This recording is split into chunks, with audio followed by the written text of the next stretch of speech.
안녕하십니까, 박병욱입니다. 그저께 신문을 보니까 이번에 개혁 신당을 이준석 그다음에 이낙연 두 사람이 좀 만들었다가 그게 이제 다시 헤어진 걸로 그렇게 나왔는데, 아마 그 신당이 만들어지면서 그 의원 수가 6명입니까? 5명인가 되면서 하여간 국가 보조금을 6억 5천인가 수령을 했나 봐요. 그런데 그게 선거법상 돌려받을 수도 없고, 또 어디다가 국고에다가 반납할 수도 없고 그렇다고 그런 얘기는 그걸 참 어처구니가 없었어요. 아니, 그게 이제 부당한지 정당한지는 모르겠지만은 그 전문가들이 파악해야 되겠지만은 그걸 보고 만들진 않았겠죠. 통합하진 않았겠죠. 그리고 그걸 수령하고 그런 돈이 저는 그 부자가 아니기 때문에 세금을 많이 내지는 않습니다만은, 여하튼 국민의 세금으로 지급이 될 텐데 그걸 갖다가 국고에 반납될 수도 없고, 그걸 갖다가 환수 받을 수도 없고, 너무나 우습지 않습니까? 6억 5천이란 돈. 그 다음에 아침에 제가 이제 조선일보 이렇게 논설을 한번 보니까 이걸 한번 먼저 읽어보고 말씀을 드리도록 하죠. 공수처 난파선 만들고 바로 변호사 개반 전 공수처장과 차장, 김준욱 전 공수처장과 여운국 전 차장이 최근 변호사 개업 신고를 했다고 한다. 퇴임한 지 각각 8일, 4일 만이다. 김 전 처장은 퇴임 전 당분간 쉬고 싶고 아무 계획도 없다고 했다. 그런데 바로 변호사 개업부터 한 것이다. 두 사람은 공수처로 가면서 변호사를 휴업한 상태에서 별도 등록 절차 없이 개업 신고만 하면 변호사 영업을 할 수 있다. 하지만 수사기관 수장을 지낸 사람이 이렇게 퇴직 후 바로 변호사 영업을 하는 경우는 매우 드물다. 같은 수사기관인 수장인 검찰총장도 퇴직 후 2년간은 변호사 개업을 하지 않는다. 대한변협이 정관 애우 방지 차원에서 검찰총장과 대법관, 헌법재판관, 법무부 장관을 지내고 퇴임한 사람은 2년간 변호사 등록을 자제해달라고 권고하기 있기 때문이다. 권고지만 실제 대부분 이를 지켜 지금은 사실상 법처럼 운영되고 있다. 이런 상황에서 공수처장이 퇴임하자마자 변호사 영업을 하겠다고 나선 것은 부적절하다. 이 법은 아닌 모양이죠. 정관예우를 누리려는 것 아니냐는 의심이 들 수밖에 없다. 공수처법에 퇴직 후 1년간 공수처 사건을 수임할 수 없다는 제한 규정이 있다지만 마음만 먹으면 뒤에서 얼마든지 영향력을 행사할 수 있을 것이다. 문재인 정권 시절 공수처는 문 전 대통령 후배 검사를 황제 조사로 모셔 혀를 차겠다. 지난 3년간 600억 원이 넘는 예산을 쓰면서 성과도 사실상 전무했다. 직접 기소한 것은 3건에 그쳤고 그나마 2건은 1심에서 무죄가 선고됐다. 구속수사는 한 건도 없었다. 수사 역량을 키우기보다 정치적 논란에 휘말리면서 현직 공수처 부장검사가 언론기고를 통해 공수처의 정치적 편향을 비판한 일도 있었다. 출범 당시 임용된 검사 13명 중 11명은 임기를 채우지 못하고 사표를 냈다. 이런 난파선 같은 상황을 만든 내 책임이 큰 김 전 차장과 여 전 차장이 자중하지 않고 퇴직하자마자 변호사 개업부터 하겠다고 한다.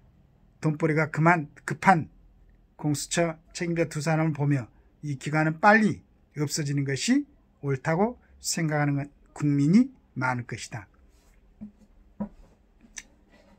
공수처뿐만 아니죠. 지금 서두에 말씀드린 것처럼 어떤 정당법, 정당의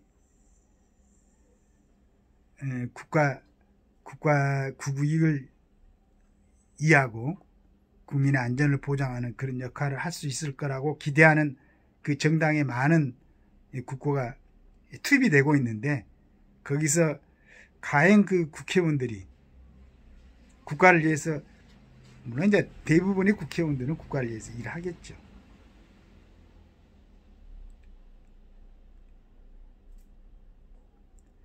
또 대부분 이런 사람들은 그 직에 있을 때는 그 탄핵으로만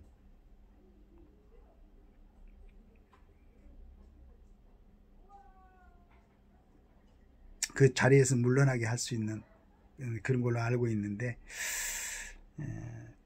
좀 이런 법들을 좀, 그러니까 그 직에 간 사람들이 여러 가지를 그 파악이 돼가지고 정말로 일반적인 국민들보다도 훨씬 더 아주 그 높은 품격이라든가 또 인성이라든가 이런 게 갖춰졌다고 인정이 되면은 이런 대우를 받고 이렇게 돼야 되는데, 요즘 뭐 우리 눈에 비추어진 그런 게 그런 모습은 안 보이지 않습니까?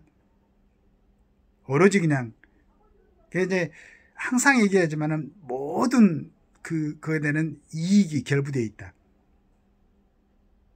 그래서 그 특권을 폐지하고, 이제 정당도 이 정도면은 충분히 정말로 그 일반 사람들이 접근하기 힘든 어떤 큰 보장을 받고 있으니까 정당법도 조금 이제 적절한 수준으로 정리하고, 선거법, 공수처는 원래 그 중수부에서 맡았던 역할이라고 들었는데 600억 원씩이나 쓴 3년간, 그 다음에 성과 내용은 뭐 3건 기소해서 무죄로 1심에서 무죄로 2건이 나오고 이랬다고 그러는데, 이런 기간이 과연 필요 있겠는가를 한번 잘 검토해 가지고 정리를 했으면 좋겠어요.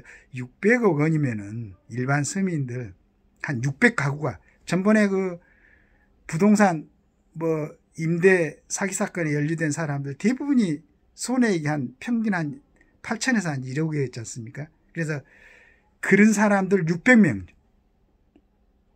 정상적인 생활을 할 수 있는 기초 자금이 될 수 있는 그런 큰 돈이란 얘기죠. 그런 거 갖다가 이렇게 다 썼던 사람들이 또 퇴직하자마자 또 변호사, 물론 이제 위법사항은 아닙니다. 단지 아쉬운 생각이죠. 조금 절제하면 얼마나 좋을까.